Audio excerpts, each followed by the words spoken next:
Oke, baik. Halo semuanya, ketemu lagi dengan saya. Di sini saya izin memperkenalkan diri terlebih dahulu ya. Perkenalkan sebelumnya, nama saya Novia Keisha. Saya dari jurusan PGSD tingkat 2 semester 3 dan di sini saya akan menjelaskan lanjutan dari pertemuan 4 yang mana mengenai membaca dan juga menulis. Nah, ini adalah pertemuan 5 ya, di mana sama juga judulnya itu mengenai topik membaca dan juga menulis, namun bagi permulaan atau MPP. Apa itu MPP? Kita langsung saja ya kepada materinya supaya tidak lama-lama. Baik, apa itu MPP? MPP itu membaca dan menulis permulaan, yang dimana itu merupakan program pembelajaran yang diorientasikan kepada kemampuan membaca dan menulis permulaan di kelas-kelas awal pada saat anak-anak mulai memasuki bangku sekolah. Nah, biasanya MPP tersebut itu memang tidak hanya SD saja gitu kan, tapi bisa juga TK atau PAUD, yang dimana ketika anak-anak tersebut itu mulai masuk persekolahan, maka mereka akan dikenalkan mengenai membaca dan juga menulis, karena memang membaca dan menulis tersebut itu adalah sifat awal yang sangat penting sekali gitu kan dalam kehidupan. Coba bayangin kita tidak bisa membaca atau tidak bisa menulis dalam kehidupan, apa akan jadinya kita gitu ya. Oke, lanjut kepada slide yang pertama. Ini sebenarnya slide lanjutan ya, yang dimana adalah slide pertama itu membaca permulaan.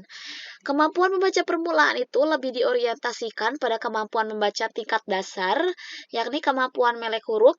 Maksudnya anak-anak dapat mengubah dan melafalkan lambang-lambang tertulis menjadi bunyi-bunyi bermakna. Pada tahap ini sangat dimungkinkan anak-anak dapat melafalkan lambang-lambang huruf yang dibaca tanpa diikuti oleh pemahaman terhadap lambang bunyi-bunyi lambang tersebut. Oke, baik. Maksudnya jadi, memahami dasar-dasar membaca. Nah, kita ya seringkali membaca permulaan memang merupakan tahap awal yang sangat krusial dalam proses belajar membaca. Nah, pada tahap ini, anak-anak itu sedang membangun pondasi yang kuat untuk kemampuan membaca mereka di masa depan sebenarnya. Nah, mari kita bedah ya lebih dalam mengenai membaca permulaan. Yang dimana pengertian membaca permulaan itu, membaca permulaan adalah kemampuan dasar seseorang untuk mengenali, memahami, dan melafalkan huruf, kata, dan kalimat sederhana. Ini adalah tahap di mana anak-anak mulai menghubungkan simbol-simbol tertulis, huruf, dengan bunyi-bunyi bahasa yang mereka kenal. Seperti fokus membaca permulaan, gitu kan, atau melek huruf. Yang dimana, kalau misalkan melek huruf itu anak-anak belajar mengenali bentuk dan bunyi setiap huruf dalam alfabet, gitu ya. Atau menggabungkan huruf. Jadi setelah mengenal huruf, anak-anak belajar menggabungkan huruf-huruf menjadi kata-kata sederhana gitu ya. Atau juga melafalkan kata, yang dimana anak-anak dilatih untuk melafalkan kata-kata yang telah mereka bentuk gitu. Nah, ciri khas membaca permulaan. Pertama, orientasi pada bunyi. Jadi pada tahap ini anak-anak lebih fokus pada bunyi daripada makna. Nah, mereka mungkin bisa membaca kata buku dengan benar gitu kan, tetapi belum tentu memahami arti kata tersebut gitu ya. Mungkin, contohnya pensil. Nah, mungkin mereka bisa tuh mengatakan pensil, tapi nggak tahu pensil itu untuk apa, maknanya, gitu ya. Terus keterbatasan kosakata. Jadi ciri khas membaca permulaan, itu kan ciri khas permulaan ya, kedua keterbatasan kosakata. Jadi kosakata yang digunakan dalam bacaan permulaan biasanya sangat terbatas dan juga sederhana.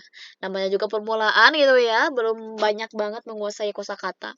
Terus yang ketiga, kalimat sederhana. Jadi kalimat yang digunakan dalam bacaan permulaan umumnya pendek dan terdiri dari kata-kata yang mudah. Ya, karena memang dasarnya lebih dahulu gitu. Nah, pastinya penting membaca permulaan. Kenapa? Karena pondasi membaca, kemampuan membaca permulaan akan menjadi dasar untuk mengembangkan keterampilan membaca yang lebih kompleks di masa depan. Terus bisa juga meningkatkan kepercayaan diri. Jadi ketika anak-anak berhasil membaca kata-kata pertama mereka, kepercayaan diri mereka akan meningkat gitu. Terus juga membuka dunia baru. Membaca membuka pintu menuju dunia pengetahuan yang luas gitu. Contoh nih, aktivitas membaca permulaan, kayak menggambar huruf. Jadi anak-anak itu diminta untuk menggambar bentuk huruf dan juga melafalkannya. Atau enggak gitu mencocok gambar dengan kata. Jadi anak-anak diminta untuk mencocokkan gambar dengan kata yang sesuai gitu. Bisa menggunakan kartu, visual, dan lain sebagainya ya. Terus juga baca kata-kata sederhana. Jadi anak-anak juga diajak membaca kata-kata sederhana yang sering mereka temui dalam kehidupan sehari-hari gitu ya. Oke, next selanjutnya di sini ada menulis permulaan. Tadi kan baca permulaan, sekarang menulis permulaan. Jadi kemampuan menulis permulaan itu tidak jauh berbeda dengan kemampuan baca permulaan. Ya, karena memang pada tingkat dasar permulaan, pembelajaran menulis lebih diorientasikan pada kemampuan yang bersifat mekanik. Anak-anak dilatih untuk dapat menuliskan mirip dengan kemampuan melukis atau menggambar lambang-lambang tulis yang jika dirangkaikan dalam sebuah struktur, lambang-lambang itu menjadi bermakna. Oke, jelaskan ya. Jadi memang menulis permulaan memang sangat erat ya kaitannya dengan membaca permulaan. Karena jika membaca adalah proses mengartikan simbol-simbol tertulis menjadi bunyi dan makna, maka menulis adalah proses sebaliknya, seperti mengubah pikiran dan ide menjadi simbol-simbol tertulis. Jadi kalau kita lihat dari pengertian menulis dulu, menulis permulaan itu adalah tahap awal di mana anak-anak belajar untuk membentuk huruf, kata, dan kalimat sederhana. Jadi fokus utama pada tahap ini adalah pada keterampilan motorik dan visual, di mana anak-anak belajar untuk mengontrol tangan mereka agar dapat menulis dengan benar gitu ya. Nah, ciri khas menulis permulaan. Pertama, mekanik gitu kan. Jadi mekanik itu pada tahap ini anak-anak biasanya lebih fokus pada bentuk fisik huruf dan cara menulisnya dengan benar daripada isi tulisannya. Jadi kadang anak-anak tersebut tuh pokoknya sesuai deh gitu kan, gak tahu isi dan bentuknya pokoknya terserah isinya lah, pokoknya sesuai dengan yang ditiru gitu kan. Terus kedua menjiplak. Kenapa? Karena memang anak-anak sering diajak untuk menjiplak huruf dan kata-kata sebagai latihan awal gitu. Terus ketiga kalimat sederhana. Jadi kalimat yang ditulis pada tahap permulaan biasanya pendek dan juga sederhana. Gak mungkin langsung panjang kan. Penting ya untuk menulis permulaan, pertama karena memang melengkapi kemampuan membaca. Jadi mana menulis itu adalah keterampilan yang melengkapi membaca. Dengan menulis, anak-anak dapat mempraktekkan apa yang telah mereka pelajari saat membaca gitu. Terus kedua mengembangkan keterampilan motorik yang dimana menulis juga ya bisa membantu mengembangkan keterampilan motorik halus anak seperti koordinasi tangan dan juga mata gitu. Serta meningkatkan kepercayaan diri. Jadi anak-anak itu berhasil ya menulis huruf dan kata-kata pertama mereka sehingga kepercayaan diri mereka akan meningkat gitu. Contoh nih aktivitas menulis permulaan kayak menulis di udara. Maksudnya anak-anak diminta untuk menulis huruf dan kata-kata udara menggunakan jari mereka serta menjiplak huruf dan kata. Jadi anak-anak diberi lembar kerja berisi huruf dan kata yang harus mereka jiplak gitu. Terus juga menulis nama sendiri gitu kan. Anak-anak diajak untuk menulis nama mereka sendiri secara berulang-ulang gitu ya. Next selanjutnya di sini ada kompetensi membaca huruf, suku kata-kata kalimat di mana menulis membiasakan sikap menulis yang benar, memegang dan menggunakan alat tulis menjiplak dan menebalkan penyalin, menulis permulaan, menulis beberapa kalimat dengan huruf sambung, menulis kalimat yang didiktekan guru, menulis dengan huruf sambung. Jadi kompetensi membaca itu mengenali dan melafalkan huruf individu. Membaca suku kata, yang kedua suku kata ya, menggabungkan huruf menjadi suku kata dan melafalkannya. Terus kata, membaca kata-kata secara terpisah dengan benar. Atau membaca kalimat, yang dimana membaca kalimat dengan lancar dan memahami artinya gitu.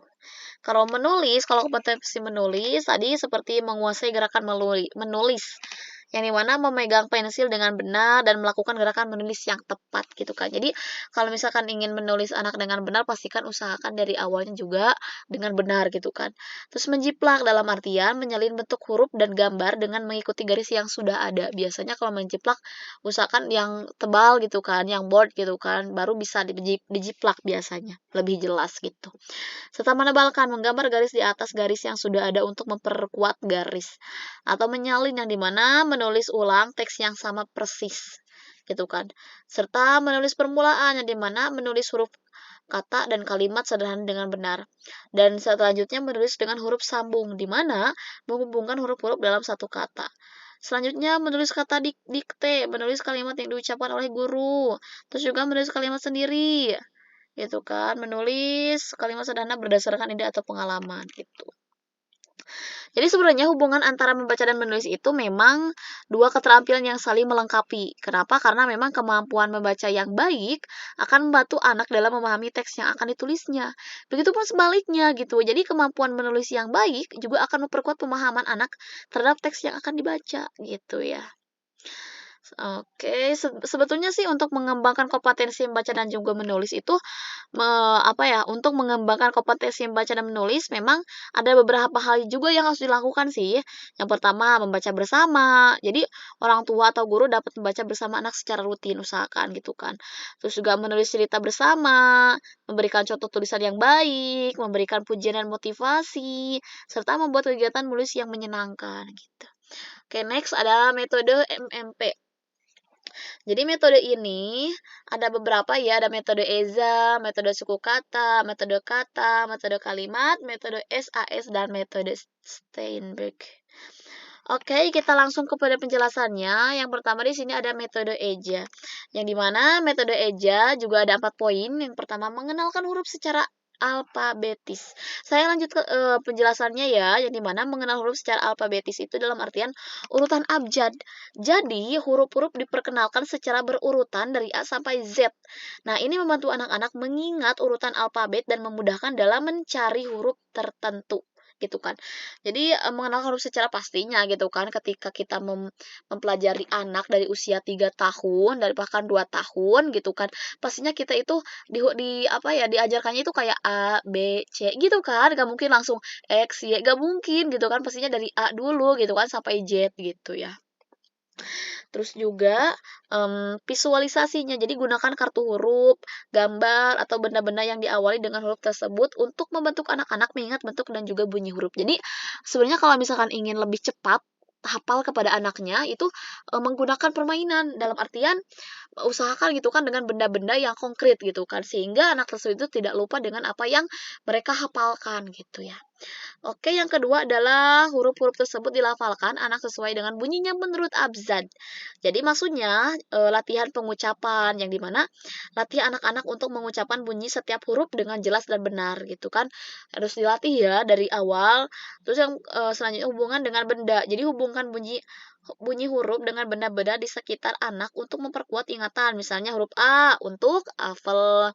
Itu kan ada lagunya ya. A untuk apel, B untuk beruang kayak gitu ya, C untuk cicak, D untuk daun. Nah, kayak gitu contohnya ya. Terus yang ketiga, kegiatan tersebut diikuti dengan latihan menulis lambang tulisan, seperti menjiplak. Nah, mulailah dengan kegiatan menjiplak huruf-huruf yang sudah dikenal gitu. Terus menulis bebas. Setelah mahir menjiplak, anak-anak dapat mencoba menulis huruf-huruf tersebut secara bebas, serta gunakan alat tulis yang nyaman. Jadi pastikan ya, anak-anak itu menggunakan alat tulis yang sesuai dengan usia dan kenyamanan mereka gitu. Yang keempat, yang terakhir, nah siswa diajak berkenalan dengan suku kata dengan cara merangkaikan huruf yang sudah dikenalkan. Jadi maksudnya seperti suku kata sederhana. Mulai ya dengan suku kata sederhana seperti ba, bi, bu gitu ya. Supaya memang anak-anak tersebut tidak langsung hafal gitu kan. Langsung diajarkan buku, ini saya bude. Enggak ya, pastinya dengan awal yang sederhananya dulu gitu. Terus juga fokus gabungan huruf gitu kan. Jadi gabungan tahu lebih huruf untuk membentuk suku kata yang lebih kompleks gitu. Atau latihan membaca juga. Jadi latih anak-anak untuk membaca suku kata yang telah dibentuk gitu kan, gitu ya. Jadi sebenarnya kalau misalnya ketika kita melihat dari kelebihan metode EJA itu bisa sistematis ya, karena memang metode ini sangat terstruktur dan juga mudah diikuti gitu kan. Terus fokus pada dasar yang dimana anak-anak akan memiliki pondasi yang kuat dalam membaca dan juga menulis serta mudah diajarkan juga pastinya karena guru atau orang tua dapat dengan mudah menerapkan metode ini gitu ya. Dan kelebihan kekurangannya, sebenarnya ada kekurangan juga ya, barusan kelebihan dan sekarang kekurangan. Kekurangan metode EJ itu, terlalu fokus pada bagian-bagian kecil, memang karena kan anak-anak mungkin kesulitan untuk memahami makna kata secara keseluruhan gitu ya. Serta bisa membosankan juga karena terlalu banyak latihan yang menonton menonton gitu kan anak-anak bisa merasa bosan juga. Untuk tips tambahannya pastikan variasi kegiatan. Jadi usahakan tidak itu-itu aja yang diajarkannya gitu kan. Terus juga gunakan media pembelajaran yang menarik juga gitu, seperti gambar, contohnya lagu atau permainan untuk membuat pembelajaran lebih menarik serta berikan juga pujian kepada anak itu jangan lupa ya. Next selanjutnya metode suku kata. Nah, untuk metode suku kata di sini itu juga ada beberapa poin sama 4 poin. Yang pertama, langkah pertama siswa dikenalkan dengan suku kata seperti babi, bu, bebu. Kita langsung jelaskan langsung ya. Oke. Sebentar ada kesalahan sistem.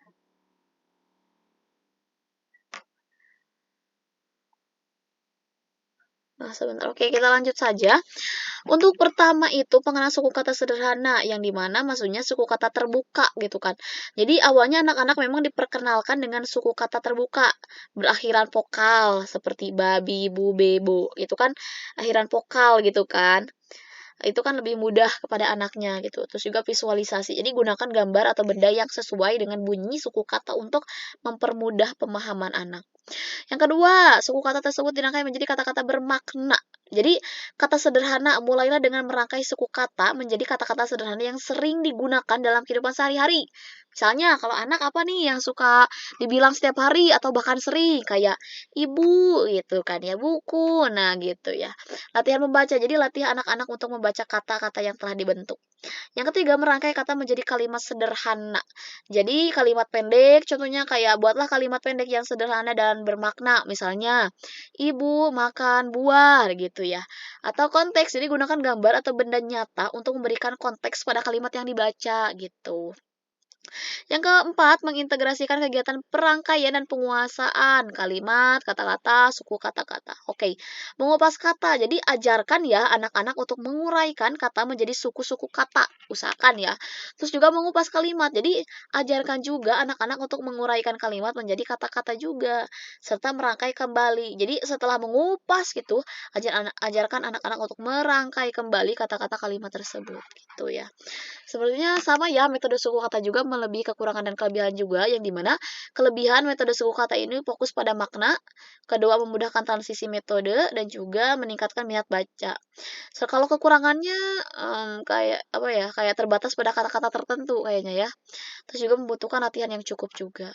Jadi kalau misalkan tips tambahannya, gunakan metode yang menarik, variasi kegiatan, berikan pujian, serta libatkan orang tua juga.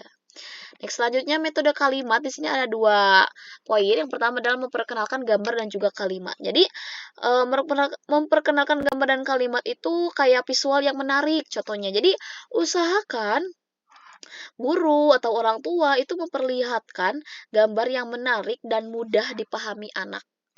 Terus kalimat sederhana juga, di bawah gambar dituliskan kalimat yang sesuai dengan gambar tersebut. Jadi kalimat ini harus pendek gitu kan, sederhana, atau menggunakan kosakata yang familiar bagi anak gitu kan, yang pokoknya sering didengar atau sering diucapkan gitu ya. Sehingga anak tersebut itu tidak kesusahan.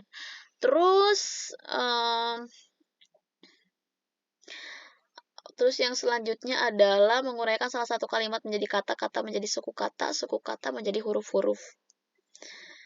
Oke, selanjutnya. Selanjutnya ini adalah metode kalimat ya. Untuk membaca kalimat secara utuh, jadi modelnya, jadi guru atau orang tua itu membacakan kalimat tersebut dengan intonasi yang tepat.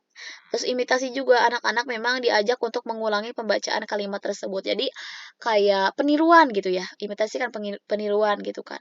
Serta menguraikan kalimat dan juga merangkai kalimat kembali gitu kan. Jadi huruf ke kalimat, dimana setelah menguraikan, anak-anak itu diajak untuk merangkai kalimat huruf-huruf menjadi suku kata menjadi kata, dan kata menjadi kalimat gitu ya. Oke, next selanjutnya ada metode SAS. Ya, di mana metode SAS itu, SAS artinya struktural analitik sintetik. Jadi untuk di sini itu kan merupakan memang ya, SAS itu merupakan salah satu pendekatan yang efektif dalam mengajarkan membaca permulaan. Metode ini juga katanya menggabung unsur-unsur dari metode kalimat yang metodenya suku kata, sehingga anak-anak dapat memahami struktur kalimat secara utuh sekaligus mempelajari komponen-komponen yang lebih kecil seperti kata, suku kata, dan huruf. Nah, di sini juga ada beberapa poin juga, ada 5 poin ya. Siswa dikenalkan dengan struktur kalimat. Kalimat utuh diuraikan ke dalam satuan-satuan bahasa yang lebih kecil, yaitu kata. Kata menjadi suku-suku kata. Suku kata menjadi huruf. Dan satuan-satuan bahasa yang telah terurai tadi dikembalikan lagi kepada satuan pemula. Gitu kan. Oke, di sini langkah-langkah metode SOS sebenarnya ada tahap struktural juga ya, yang dimana menampilkan keseluruhan. Jadi, guru memperlihatkan kepada siswa sebuah kalimat yang utuh dan bermakna. Kalimat ini tuh bisa serupa kalimat sederhana atau kalimat yang lebih kompleks, tergantung ya pada tingkat kemampuan siswa. Kalau misalkan baca bersama, jadi guru dan siswa membaca kalimat tersebut bersama-sama gitu kan. Kalau tahap analitiknya, jadi menguraikan kalimat-kalimat yang telah dibaca bersama-sama kemudian diuraikan menjadi bagian-bagian yang lebih kecil. Kalau kata, guru menunjukkan kata-kata dalam kalimat dan membacakannya satu persatu, itu kata. Kalau suku kata, jadi kata-kata itu diuraikan menjadi suku-suku kata. Serta kalau huruf, pastikan suku kata diuraikan lagi menjadi huruf-huruf penyusunnya, gitu kan. Dan selanjutnya yang terakhir tahap sintetik yang dimana merangkai kembali serta membaca ulang gitu ya. Selanjutnya ada metode Steinberg, ini metode terakhir ya. Yang dimana metode Steinberg di sini juga ada 4 poin. Oke, sebenarnya metode ini memang pendekatannya pembelajarannya membaca permulaan yang memang berfokusnya pada pemahaman makna kata dalam konteks kalimat. Dimana ini kan metode ini menekankan pada hubungan antara kata yang tertulis dengan objek nyata atau konsep yang diawalinya. Jadi langkah-langkah metode Steinberg di sini itu ada pengenalan kata dan maknanya. Pertama itu ya disertai dengan gambar pastinya. Seperti visualisasi. Jadi guru atau orang tua memperlihatkan gambar yang jelas dan menarik untuk mewakili setiap kata baru gitu. Terus yang selanjutnya menghubungkan. Jadi, guru menghubungkan kata yang bertulis dengan gambar yang ditunjukkan. Misalnya, kata bola dihubungkan dengan gambar bola. Kata poin, contoh poin gitu ya, dihubungkannya dengan poin. Kata HP dihubungkannya dengan HP dan lain sebagainya. Jadi, kata-kata tersebut itu digabungkan dengan gambar gitu kan. Serta ulangi, jadi ulangi berbagai kali untuk memperkuat pemahaman anak. Oke, poin yang kedua memahami kata yang dibacanya. Jadi membaca tanpa gambar sekarang. Jadi seperti penghapusan visual. Yang dimana setelah anak sudah memahami hubungan antara kata dan gambar, gambar dihilangkan gitu ya. Terus juga membaca sendiri. Jadi anak diminta untuk membaca kata tersebut tanpa bantuan gambar juga. Serta konfirmasi. Jadi guru memberikan konfirmasi apakah anak membaca kata tersebut dengan benar gitu ya. Dan poin yang ketiga membaca frase atau kalimat yang dimana itu kalimat sederhananya setelah anak mahir membaca kata secara mandiri, guru mulai menyusun kata-kata menjadi frase atau kalimat sederhana. Serta konteks ya, jadi kalimat yang disusun harus memiliki konteks yang jelas dan mudah dipahami anak. Dan juga membaca bersama, jadi guru dan anak membaca kalimat tersebut bersama-sama. Dan yang terakhir adalah membaca teks wacana, di mana maksudnya teks pendek gitu kan. Jadi, setelah anak menguasai membaca kalimat, guru mulai memperkenalkan teks yang lebih panjang seperti cerita pendek atau paragraf.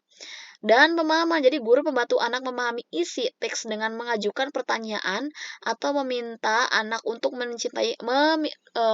menceritakan kembali isi teks gitu kan. Gitu ya. Oke, baik. Sebenarnya untuk pembahasan kali ini itu dicukupkan sekian.